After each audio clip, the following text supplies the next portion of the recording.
Hello and welcome back. The first thing we need to go over is how to set up your station. Now that sounds like some real basic stuff. I know how to put the cutting board on the table. Come on, how hard is that? There's some basics though I wanted to cover to make sure you're safe. Because what I tell the students where I teach is safety is #1 priority.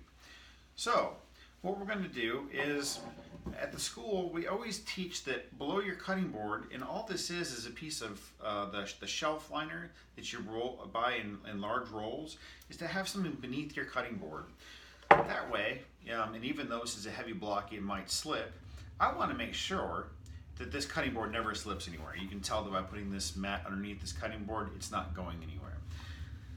Because if it does slip, what happens is I'm more likely to cut myself because the cutting board's moving around. I want to make sure my cutting board stays where it's at. The next thing I have is some sanitizer wipes.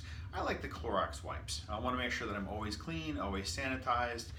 They're one use, so I can take them out. I wipe everything down, and I've already sanitized my station now, but I want to make sure I can stay clean as I'm working.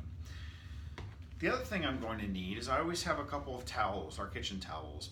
I know at the house, when I grew up, we used to always have like oven mitts, and that's what we would use to get things out of the oven. In a professional kitchen, oftentimes what you're going to have more likely is towels.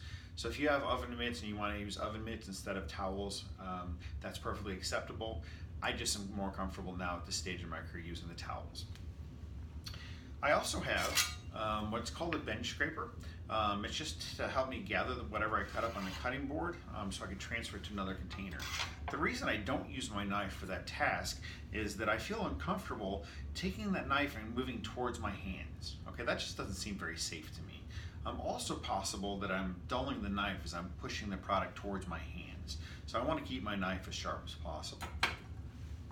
So I have that set up. I'm going to put that at the top of my cutting board so I always know where that's at. The other thing I have little small bowls. I know that today I'm going to be cutting carrots, celery, and onions, and one last thing, I have garlic. So I have 4 bowls to set up my stuff. What we call this in a professional kitchen is mise en place. It just means everything in its place. If you have everything in its place before you start, you don't have to worry about running around trying to find things. I don't like to run around any more than I have to.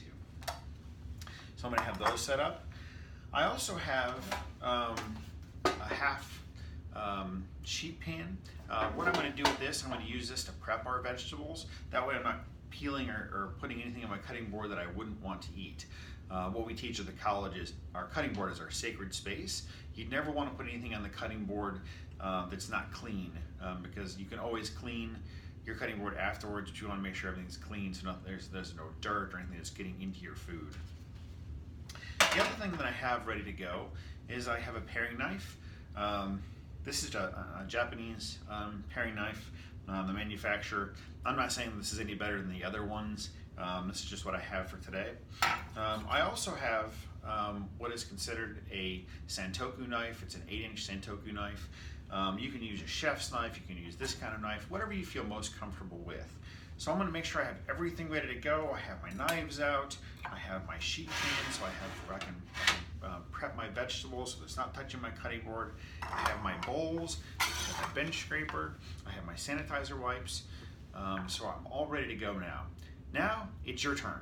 Go ahead and get your station set up, get your camera out or your cell phone, and take a picture of it. Make sure you send it to your instructor.